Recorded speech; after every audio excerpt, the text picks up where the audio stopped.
time period that they will be observing. So expect that at all times. The facts, dates, and events presented in this video are from the members' best recollection and may not be fully accurate. This video is intended for entertainment purposes only. Always consult with your local union about your rights and duties at your workplace. The opinions shared on this video are our own and do not necessarily represent my employer's positions, strategies, or opinions. All views shared are protected under the National Labor Relations Act. What is going on, everybody? So today I have Sean Williams out of Local 71 in Charlotte, North Carolina. And today we're going to be covering hunting season. Now, when I talk about hunting season, Sean, what does that mean to you? A clear definition for hunting season for me is this is when the companies try to find discrepancies in your work to improve productivity. That's the mere examples of over-allowed being emphasized, telematics being emphasized. You're going to have OGS rides, safety rides. They're going to be talking about dress codes. They're going to be talking about what are you not doing and what could you do to improve your productivity out on the route. So all those things are going to be heightened and emphasized. So when we go from peak season, where pretty much nothing is looked at, especially, you know, back first exceptions and everything else, just because of how chaotic and crazy it is. And then we get into January, where you're talking about how they just look over everything. And so why is it? Why is it going from one extreme to the other? Well, during peak season, it gives the company an opportunity to make a massive amount of money. You have a lot of volume coming in, and they really don't care how you actually coming in, dressing, or as long as you're not hitting or hurting anything like that, and you're making the mark as far as delivering packages and picking up packages, that is when they make their bulk of the money. So any kind of small detail stuff is not really emphasized.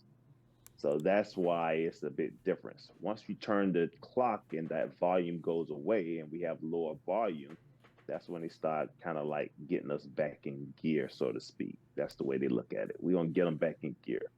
Now, let's say I'm a new driver and I've only been with the company for a couple of years, and now I'm walking into this change, and maybe they start talking to me about certain things, and it makes me feel like I'm walking on eggshells. I mean, how do you handle that type of pressure?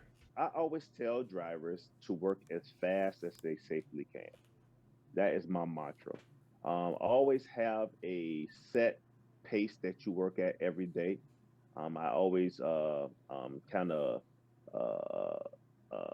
make it like it's a 5-speed car. I like to stay in 3. That's my comfortable gear.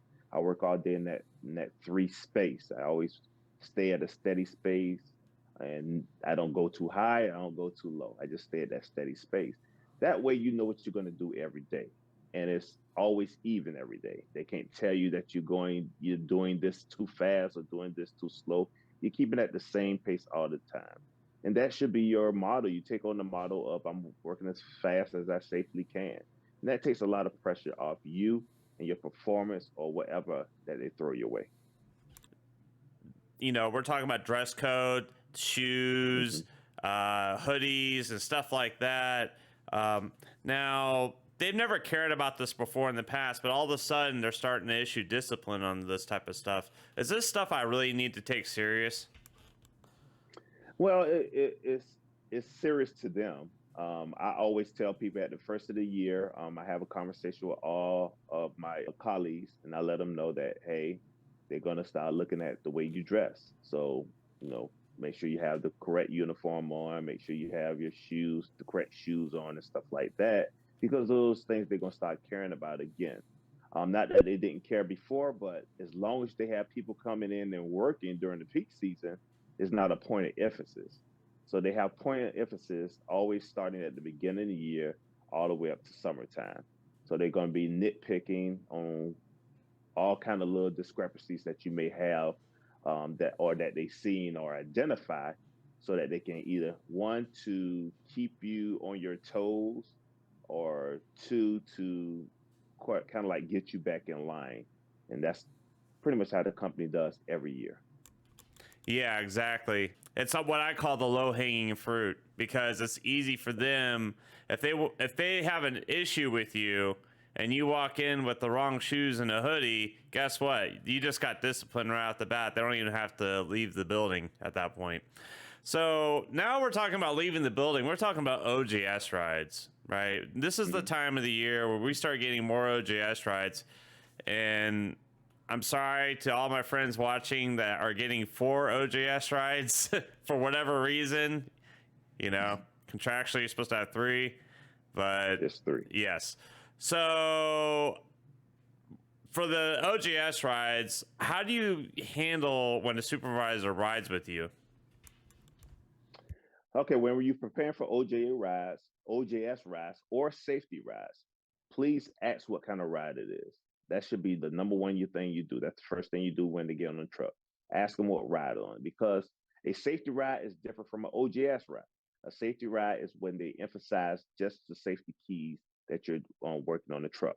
How are you driving? Are you looking over your left shoulder? Are you using 3 points of contact? Are you using your blinkers? Are you using your horns? Those are safety rides. OGS rides checks your performance. Are you following Orion? It checks to see if you're pulling the pack. Are you checking your first 5 stops? Are you delivering correctly? Are you moving at a safe pace and stuff like that? So those are 2 different rides that you need to make sure that you know, so you can prepare yourself for the ride that you're going to have, because they're 2 different rides. And whenever you're doing any OJS ride or safety ride, have a safe pace that you feel comfortable with. Stay at that safe pace the whole time. Don't deviate from what you normally do. If you're at a 3, I like to go from a scale of 1 to a 3. I stay in 3. 3 is my cruise control. I stay in 3 all day long. That way, my time and what I do on a day-to-day basis is always even. It's always the same at all times, and you don't deviate from that. If you go too fast or go too high, they're going to expect the same effort every day, and no one can stay at a 5 every day. So always stay at a medium pace where you feel comfortable, and that helps you in longevity at UPS or working any kind of physical job. And I'll say this for any of you new drivers watching this and you see this, he's 100% right on this. I've seen people go on OJS rides and they try to kill the route, and then management's going to hold you accountable to that. And it's just not it's a headache you don't want to deal with. All right. So another thing that oftentimes happens are observations. Management will come out to you on the route, we'll say hypothetically hiding in the bushes with their binoculars or whatever, but you know, usually they're in their car, their own personal car, following you around. And if you notice this, what are some things you should do or not do, for that matter? I always have trouble with them following me on a ride, especially if I see a car I don't know who it is. And I told a manager one time before, I was like, if I see a car follow me and I don't know who it is, I'm calling the police. Because I don't know what they're going to do. That being said, whenever you're being followed on not OJS, when you're out in the, well, please know that from this time period that they will be observing you. So expect that at all times. Don't be caught talking on your phone or pulling a diet board out of your slot or anything like that, because those are things that they definitely gonna nick you on. Just keep to the methods. They give you these methods. They want you to use them. I overly use the horn when I'm going through parking lots and stuff like that. You know, I get the the one finger stuck at me every now and then. But just do those, overemphasize all the stuff that you learn, and they'll leave you alone. As long as you're doing what you're supposed to do, it's okay. And if one thing I always tell people, if you stay at that steady pace, and I know I'm going to emphasize this more and more, if you stay at that steady pace and just do what you're supposed to do, it's nothing they can say. It's nothing really they're going to say. I mean, they're going to find something, because according to UPS guidelines, they have to find a discrepancy on you to write about. But if you're doing what you're supposed to do, you can always grieve that. So I always tell people whenever they're following you is make sure you're doing what you're supposed to be doing and you don't have to worry. So if you stay ready, you don't have to get ready or you don't have to worry. Perfect. So Sean, thank you for coming on the channel.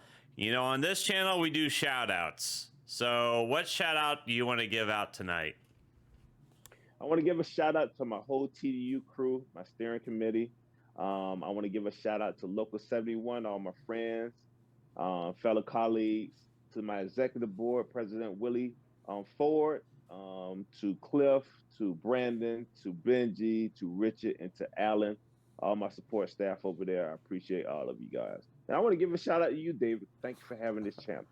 Well, thank you. You know what, man? It is 10:06 on a Friday night, and you've given up your date night to be on the Roswell Hub, so we appreciate that. I'm sure the members appreciate that, and I hope to see you on again. All right. Thanks for having me. All right. Love you. See ya. If you haven't done so already, be sure to subscribe. We release a video every Sunday talking about the nuttiness of this workplace.